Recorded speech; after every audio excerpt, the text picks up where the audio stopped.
Hello friend, कैसे हो आप सब। उम्मीद करती हूँ आप सब ठीक होंगे, स्वस्थ होंगे, मस्त होंगे, बहुत ही खुश होंगे। स्वागत है आपका एक और नए व्लॉग में। तो जी चलिए, देखो नहा धो के हम हो गए हैं रेडी और कपड़े लत्ते भी मेरे धो गए हैं। और क्योंकि कपड़े तो आजकल ना डेली धुलते हैं, बस एक दिन छोड़ के एक दिन मैं डेली धोती हूँ कपड़े। और अब बस एक बार खाना खा लेती हूँ, उसके बाद दिखाती हूँ फिर मैं आपको सूट सिलाई और डिजाइनिंग सूट, मतलब कैसे कैसे डिजाइन के सूट आए हुए हैं गर्मी के। तो चलिए एक बार खाना खा लेते हैं। तो देखिए, ये देखो, ये आ गई हमारी सब्जी रोटी और गुड़ लस्सी। देखो कितना पूरा भर दिया आज तो, गिलास मुँह कला कर धरे धरे में मुँह कला कर पीना पड़ेगा आज तो, यो ज़्यादा भर गया। ठीक, आ जाओ, आपने भी खानी हो तो रोटी। देखो खाना खाने के बाद ना फिर मैं लग गई अपने काम पे, मतलब झाड़ू पोछा मैंने कर दिया था। तो अब उसके बाद फिर मैं कटिंग और स्टिचिंग पे लगूंगी। तो ये मैंने सबसे पहले तो एक सूट काटा, क्योंकि जो है ना पोछा लगा के अच्छी तरह से और साफ़ सफाई में ही काम करती हूँ मैं। ऐसे तो ना किसी का भी कपड़ा, सबसे बड़ी बात है कि गंदा नहीं करना चाहिए। अगर टेलर ने कपड़ा गंदा कर दिया ना तो ये समझ लो वो टेलर ही नहीं है, वो बस ऐसे ही सिकदड़ है, कोई भी हो। तो ये मेरे को सलाह एक बड़े टेलर ने दी थी उस, जब तो मैं कुंवारी थी। और वो ना मेरे को बोला कि बेटा तू ना तुरपाई कर देगी सूट पे। जब तो मैंने सीखी थी सिलाई। मैंने कहा हाँ ठीक है बाबा जी, कर दूंगी मैं। तो वो बोला ठीक है, मैं तेरे को ना तुरपाई के सूट दे देता हूँ, ऐसा करना तू यहीं बैठ के तुरपाई करना। मैं बोली, मैं कहा बाबा इतना तो टाइम को नहीं, मेरी मम्मी गुस्सा करेगी, मैं अपने घर पे जाकर तुरपाई कर दूंगी। वो बोला नहीं, फिर तो घर पे तो तू गंदा कर देगी कपड़े ने। और टेलर का ये रूल होता है कि कपड़ा कभी भी अगर टेलर के घर से गया ना और वो गंदा हो गया तो वो टेलर नहीं कवाएगा, वो सिकदड़ कवाएगा। तो इस करके मैं उस दिन से, मतलब मैंने ये एक बात ठान ली कि भाई किसी का भी कपड़ा अगर मेरे पास सिलने के लिए आया है तो वो गंदा नहीं करना। ठीक है जी। तो इसलिए मैं पोछा वोछा लगा के तभी सूट की कटिंग करती हूँ। उसके बाद फिर मैं सिलाई करती हूँ। पहले कटिंग ही करती हूँ सबसे पहले, जो भी मतलब चाहे मैंने पहले भी कट करके रख रखा होगा ना सूट, तो और मैंने दोबारा काटना होगा कोई भी, तो काटने वाला काम मैं पहले ही करूँगी, फिर बाद में सिलाई वाला करूँगी। तो ये देखो मैं कुर्ता कटिंग कर लेती हूँ। ये बनारसी सूट है और बनारसी सूट का जो है मुझे कटिंग करनी थी। तो वो जो जिसका ये सूट था वो भी मेरे पास में ही बैठी थी, मतलब बाहर, वो बल्कि मेरे से बातें कर रही थी। तो मैं भी उससे बातें करते हुए सूट कटिंग कर रही थी। तो फिर जो है कुर्ता तो मेरा कट हो गया था, कुर्ते का तो जो नापा लिखा हुआ था मेरे पास उसका, और जो मतलब सलवार है उसका नापा नहीं था, क्योंकि वो ज़्यादातर मतलब ट्राउज़र या सर्कल प्लाजो, पैंट प्लाजो या फिर मतलब खुले प्लाजो इस टाइप के ही पहनती है ज़्यादातर। तो सलवार वो कम ही पहनती है। तो पहले जो नापा था सलवार का वो मेरे पास नहीं था, तो बच्चों ने शायद वो मिटा दिया था, फाड़ दी थी पेज वो। और दोबारा जो नापा लिखा था उसका, उसमें ज़्यादातर ट्राउजर ही थे। तो फिर मैंने उसका दोबारा से नापा लिया जब मैं सलवार की कटिंग करने लगी। तो फिर उसने खुद आ करके मेरे पास तो दिखाया कि भाई 39 इंच की उसकी सलवार है, तब मैंने उस सलवार की कटिंग की। तो उससे पहले तो मैंने ये जो सूट है वही कटिंग कर रही हूँ मैं, क्योंकि सूट की कटिंग ना बहुत धीरे धीरे करी जाती है, तो इसलिए मैं बिल्कुल स्लोली ही कर रही हूँ। देखो कटिंग के ऊपर ही होता है सूट। अगर सूट की कटिंग अच्छे से होगी तो सिलाई तो हमने निशान के ऊपर ही करनी है, और अगर कटिंग ही हमारी अच्छे से नहीं होएगी तो फिर जो है गड़बड़ हो जाता है। इसलिए हमने सिलाई की बजाय कटिंग बहुत ध्यान से करनी होती है। वैसे तो सिलाई भी ध्यान से ही करनी होती है, क्योंकि काम हम अगर कोई भी करते हैं तो हमें पूरे मन से ही करना चाहिए उस काम को, ऐसे जल्दबाजी में नहीं करना चाहिए, क्योंकि जल्दबाजी में कोई भी काम अच्छी तरह से नहीं होता। तो वैसे भी मैं तो बिल्कुल नहीं करा करती जल्दबाजी में, मैं तो आराम से काम करती हूँ।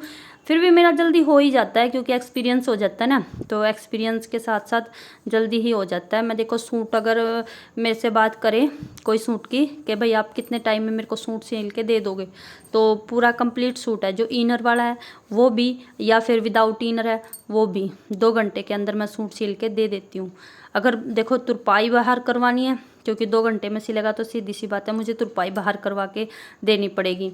अगर मैंने खुद तुरपाई करनी है तो फिर मैं जो है, क्योंकि तुरपाई में बहुत ज़्यादा टाइम लगता है, और मैं जो है तुरपाई अगर मुझे खुद करनी होती है तो मैं जल्दबाजी के सूट की तुरपाई का एक्स्ट्रा चार्ज लेती हूँ। कोई भी आता है तो उससे जो है तुरपाई के सूट के लिए एक्स्ट्रा चार्ज लेती हूँ तुरपाई का, क्योंकि मुझे भी देने होते हैं 15-20 रुपये तुरपाई के पर सूट के साथ में। तो फिर देखो मैं अपने पास से क्यों दूँगी, अगर मुझे फुर्सत से दे के जाएगा कोई तो फिर तो ठीक है भाई, चलो मैं अपने आप से करूँगी। या फिर कुछ भी कैसे भी करूँ, मतलब वो मेरी मर्जी है। लेकिन जो अगर मुझे बाहर करवानी होती है तो मैं उसके साथ एक्स्ट्रा चार्ज लेती हूँ। एक उसने मेरे साथ कमेंट किया था कि आप सिलाई के कितने रुपए लेते हो। मैंने उसको बोला था कि भाई वैसे तो मैंने पर्सनली भी मैसेज कर दिया था, लेकिन अगर शायद किसी को ना भी पता हो तो मैं सिंपल सूट के 150 रुपये लेती हूँ, और जो डबल का है इनर वाला उसके 250 रुपये लेती हूँ।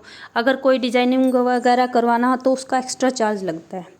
तो देखो सूट तो मेरा कटिंग हो गया, बाजू भी कट गई है, और उसके बाद फिर मैं बस अब सलवार कटिंग करूँगी। तो सलवार का मैं उसका पहले नापा लूँगी। उससे बोल रही थी मैं कि भाई सलवार का तो कितने इंच की सलवार है आपकी।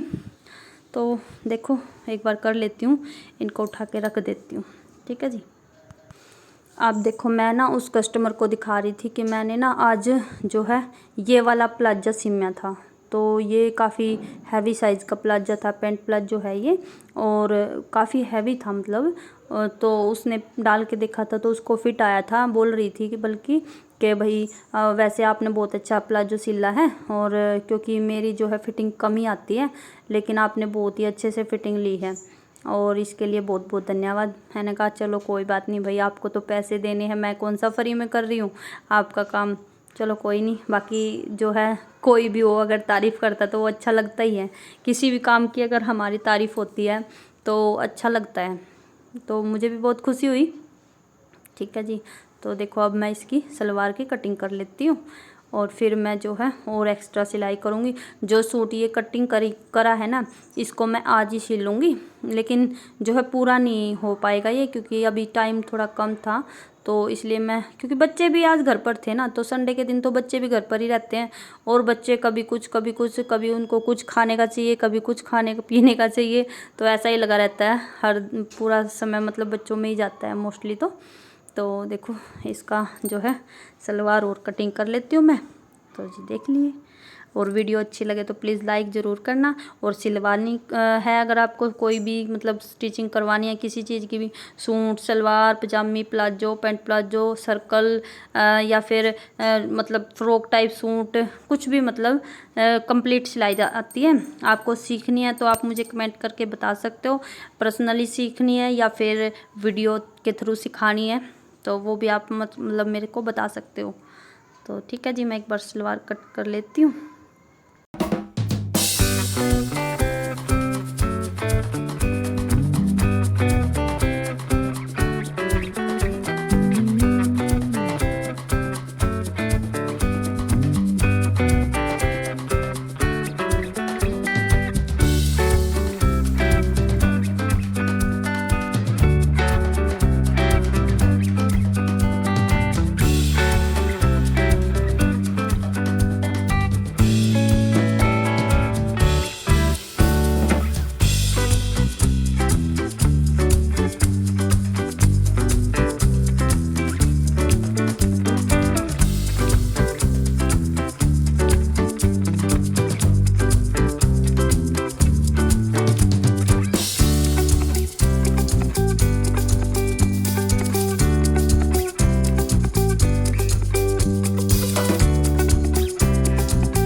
तो ये देखो अब ये ना मैंने जो है कटिंग की थी, उसके बाद फिर मैंने सिलाई की, लेकिन जो है पूरा नहीं हो पाया, ये आधा ही किया है। अभी थोड़ा काम टाइम ज़्यादा हो गया था ना, तो इसलिए बस अब मतलब इसका इनर जो है मैंने कंप्लीट कर लिया है, और आगे पीछे वाला गला बना लिया है। और ये देखिए इसकी मैंने ना फिटेड सिलाई बनाई है, ताकि जो है बनारसी कपड़ा है ना, तो कंधे से जो उसके जो धागे वगैरह निकलते हैं ना तार से, तो वो जो है फिर कंधे पर चुभते रहते हैं, इसलिए मैंने इसको अंडरग्राउंड किया है। तो अंडरग्राउंड इसका गला बनाया है, आगे पीछे वाला इसका गोल गला बनाया है, आगे से इसका मैंने चौरस गला बनाया है, चकोर मतलब। तो देखो, और अंडरग्राउंड इसके कंधे किए हैं, तो मोस्टली काम इसमें अंडरग्राउंड ही है सारा। तो अभी तो मैं इसको उठा के रख देती हूँ क्योंकि काफ़ी टाइम हो गया है। तो 6:30 का टाइम हो गया था जब मैं सिलाई से उठी थी। उसके बाद फिर देखो मैंने ना पूरे कमरे में मतलब कत्तर करके रखी है। पहले कटिंग की, सिलाई की, दो प्लाजो बनाए थे, और उसके बाद फिर मैं किचन में आ गई। अब मुझे बनानी है आलू गोभी की सब्ज़ी। और सबसे पहले मैं दूध गर्म करूँगी, बर्तन भी लगाने हैं, बर्तन भी साफ़ करने हैं। तो बस बहुत सारा काम हो गया था एकदम से, तो इसलिए फिर मैं जो है अपने किचन में लग गई। तो ठीक है फ्रेंड, आप मिलते हैं नेक्स्ट वीडियो में। तब तक के लिए बाय बाय, टेक केयर, खुश रहना, स्वस्थ रहना और मस्त रहना। और वीडियो अच्छी लगे तो लाइक ज़रूर करना। ये देखो इसमें मैंने दूध रख दिया है। तो बाय फ्रेंड, मिलते हैं नेक्स्ट वीडियो में। Bye bye.